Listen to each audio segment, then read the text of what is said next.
حالا دکتر میرانی عزیز، از یک طرف ما از این طرف میدونیم که میشه به طور منطقی فکر کرد که اروپا چه عکس العمل نشون میده، اما از اون طرف گاهی رژیم هایی که خودشون را به اصطلاح جوابگو و پاسخگو به مردم نمیدانند گاه کارهایی میکنند که نمیتونید به همین سادگی عکس العمل اونها هم پیش بینی کنید. مثلا فکر بفرمایید صدام حسین این همه که در گفتن آقا رفتی کویت بیا بیرون، رفتی حمله میکنیم میزنیم، اصلا عین خیالش نبود تا بالاخره هم دیدیم چه ها رفت بر او و چه ها رفت به کشورش. بنابراین آیا میشه واقعا فهمید که در ایران واکنش دنیای امروزی، ایران در موقعش چه واکنشی نشون خواهد داد؟ آیا این واقعا حدس و گمانی لااقل میشه زد؟ به نظر من اگر گذشته 25 سال رو بررسی بکنیم، یکی دو نکته در مورد کردار جمهوری اسلامی آشکار میشه.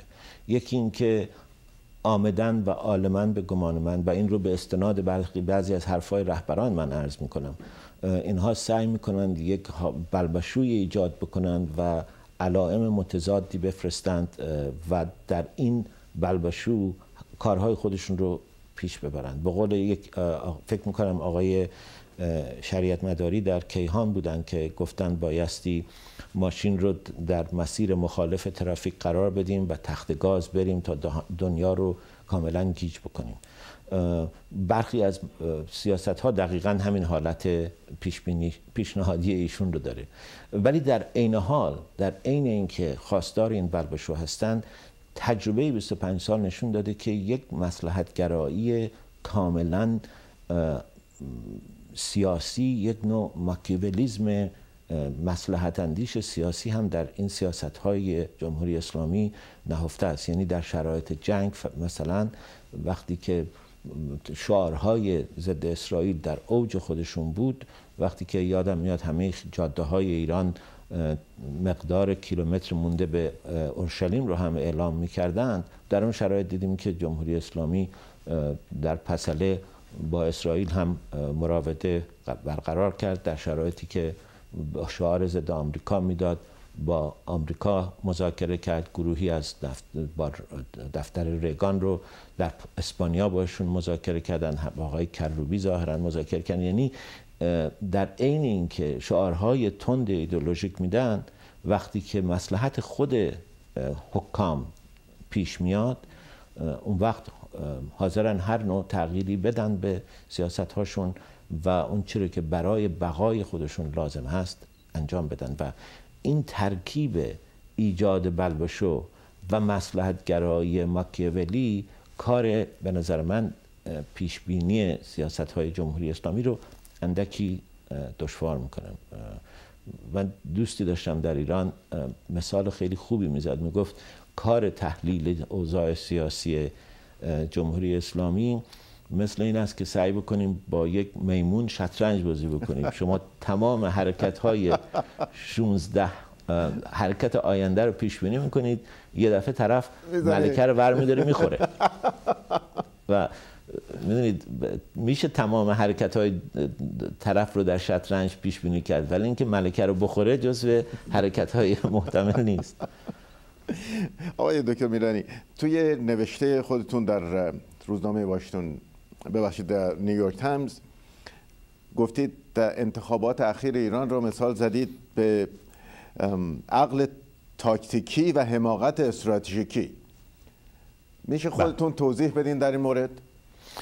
ببینید، منظور من این است که اگر دوباره به کارنامه جمهوری اسلامی نگاه بکنید و ببینید مملکت ایران در 1979 چگونه تحویل جمهوری اسلامی شد. این مملکتی بود امن و امان، مملکتی بود در اوج فعالیت رونق اقتصادی، بین 25 تا 35 میلیارد دلار ذخیره ارزی داشت.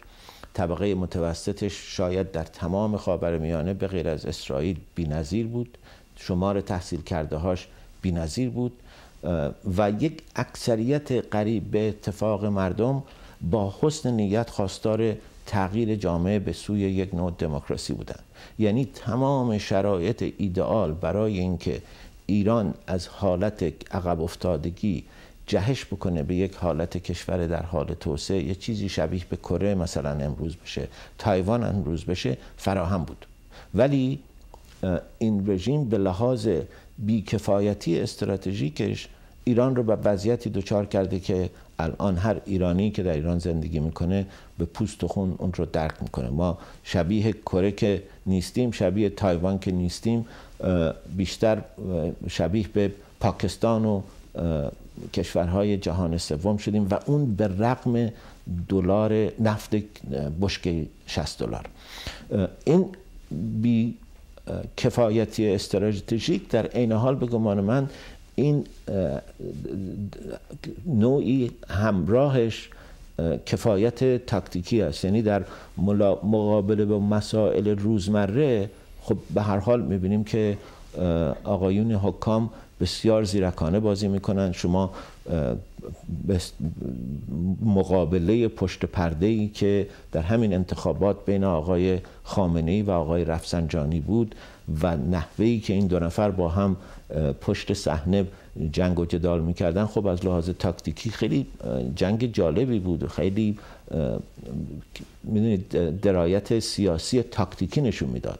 ولی دوباره به گمان من در شرایط فعلی حدس من اینه که از هر من الشمس که تنها راه نجات ایران از این بنبستی که الان بهش دچار شده، تنها راه پیدا کردن کار برای این 1 میلیون ایرانی که هر سال به بازار کار اضافه میشن وجود دموکراسی است، وجود حکومت قانونه، وجود امنیت برای سرمایه گذاری های خصوصی است. و میبینیم که آقای هاشمی نژاد با حرفی که در مورد بورس زدن، بازار بورس رو به اون بحران دچار کردن، با حرفی که در مورد بانک های خصوصی زدن، نظام بانکداری رو دچار بحران کردن. من میخوندم جایی که در 3 هفته اخیر در نتیجه این انتخابات میلیاردها دلار از ایران خارج شده و به بورس های امارات رفته، به بورس های دبی رفته، به بورس های اروپایی رفته و تمام حرکت سرمایه در واقع در بخش های متوقف شده. خب بهای این رو ملت ایران داره میپردازه و از این بابت میبینیم که خب تاکتیکی خیلی خوب بازی کردن. چهارشنبه تصمیم گرفتن که کاندیداشون رو از قالیباف عوض بکنن و به آقای احمدی نژاد رای بدن و تا جمعه دیدیم که تونستن انتخابات دور اول رو به شکلی که مطلوبشون بود تغییر بدن. خب این از لحاظ تاکتیکی به نظر من نشون دهنده کفایت، نشون دهنده سازماندهی است.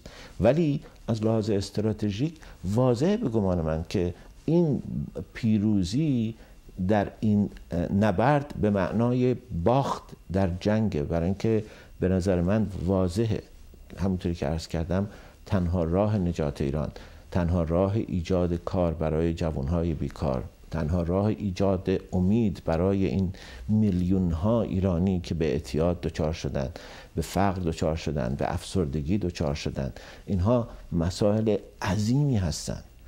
اگر هر نظام دیگری بود و این مسائل رو برای جامعه به وجود آورده بود، این تعداد معتاد به وجود آورده بود، این تعداد مهاجر به وجود آورده بود، این همه حرکت سرمایه از خارج از ایران به وجود آورده بود، هر نظام دیگری بود قاعدتاً در مقابل این شکست ها سر تعظیم فرود می آورد و راه رو باز می کرد برای کسانی که شاید برای مسائل مملکت راه حلی دارن. اون کفایت استراتژیک میطلبه، اون ایران دوستی استراتژیک میطلبه، اون راه حل دوم میطلبه که آدم منافع شخصی و گروهی خودش رو وا بگذاره و به ایران و به جوانها و به آینده بیاندیشه که خب اون متاسفانه نیست در حکام. ولی زبلی های تاکتیکی هر روز میبینیم که نشانه های ازش پیدا میشه.